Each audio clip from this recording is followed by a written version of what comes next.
ডেঙ্গুর জ্বর নিয়ে অনেক ভ্রান্ত ধারণা আমাদের আছে। আজকে কিছু আলোচনা করব, যেমন আমার বাচ্চার একবার ডেঙ্গু জ্বর হয়ে গেছে আর হবে কি, এই ধারণাটা আসলে আমাদের ভুল। ডেঙ্গু জ্বরে 4টি রূপ বা 4টি সেরোটাইপ রয়েছে, যেমন ডেন 1, 2, 3, 4। এক্ষেত্রে যে কোনো একবার একটি ভাইরাস দিয়ে সেরোটাইপ দিয়ে আক্রান্ত হলে সেই ডেঙ্গুর সেরোটাইপ দিয়ে আমাদের রোগ প্রতিরোধ ক্ষমতা জন্মায়। বাকি 3 ধরনের সেরোটাইপ দিয়ে যে কোনো সময় আপনার বাচ্চা আবারও আক্রান্ত হতে পারে।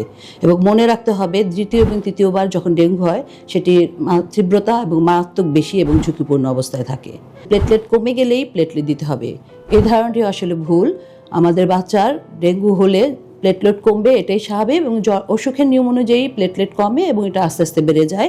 এক্ষেত্রে আপনি চিকিৎসককে অস্থিরতা করবেন না প্লেটলেট দেওয়ার জন্য। চিকিৎসক তার প্রয়োজন অনুযায়ী প্লেটলেট দিবেন কি দিবেন না সেই ডিসিশন নেবেন। আমাদের আসলে টার্গেট হচ্ছে প্লেটলেট বাড়ানো না, হেমাটোক্রিটটাকে মেনটেন করা। আমাদের আরেকটি ভুল ধারণা হচ্ছে পেঁপে পাতার রস বা পেঁপে বা ড্রাগন ফল খেলে প্লেটলেট বাড়ায়। এই সম্পর্কে আসলে সায়েন্টিফিক কোনো সঠিক তথ্য এখনো পাওয়া যায়নি। বরঞ্চ বাচ্চাকে যদি পেঁপে পাতার রস আমরা বেশি খাওয়াই, দেখা যাবে পাকস্থলীতে তার ক্ষত হতে পারে। আমার বাচ্চার জ্বর কমে গেছে মানে বাচ্চা সুস্থ, এটা আসলে ভুল ধারণা। সাধারণত জ্বরের 3য় দিন থেকে 7ম দিন যখন জ্বর কমতে থাকে সেই টাইমটাকে আমরা ক্রিটিক্যাল ফেজে হিসেবে চিন্তা করি, এবং এই টাইমে বাচ্চাটিকে নিবিড় পর্যবেক্ষণের প্রয়োজন রয়েছে।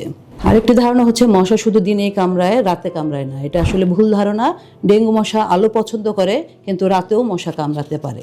অ্যান্টিবায়োটিক খেলে ডেঙ্গু জ্বর ভালো হয়ে যায়, এটি আসলে একটি ভাইরাসজনিত রোগ, তাই অ্যান্টিবায়োটিকের এখানে খুব বেশি রোল নেই। আমি অনেক পরিষ্কার পরিচ্ছন্ন থাকি, তাই আমার ডেঙ্গু হওয়ার সম্ভাবনা নেই, এই ধারণাটিও ভুল। ডেঙ্গুর মশা আসলে বদ্ধ জায়গায় বা নোংরা জায়গায় ডিম পারে না, সেটি পরিষ্কার এবং স্থির জায়গায় ডিম পারে। যেমন আপনার বাসায় ফুলের টব, ফ্রিজ বা এসির জমাবদ্ধ পানি, টায়ারে জমাবদ্ধ পানিতেই বা এই মশা ডিম পারে। তাই পরিষ্কার পরিচ্ছন্ন থাকবেন নিজে, এবং পরিবেশকেও পরিচ্ছন্ন রাখার চেষ্টা করবেন। ডেঙ্গু জ্বর হলে এটি ছোঁয়াচে রোগ এবং অন্য কারো হতে পারে, এটাও আসলে ভ্রান্ত ধারণা। ডেঙ্গু জ্বরের সেবা করলে, রোগীর সেবা করলে বা তার সাথে ঘুমালেও ডেঙ্গু জ্বর হওয়ার সম্ভাবনা নেই।